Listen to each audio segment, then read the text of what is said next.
warahmatullahi wabarakatuh. Siang ini saya bersama Ridwan.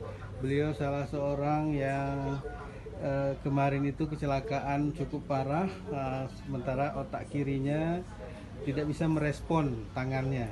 Nah, sekarang beliau lagi melatih tangan kanannya untuk bisa minum dulu. Kita lihat gimana gerakan Ridwan mengambil air. Coba Ridwan. Nah, beliau mencoba untuk minum. Oke, coba gimana bisa. Alhamdulillah ya, sekarang baru sadar kalau tangan kanan itu masih berfungsi.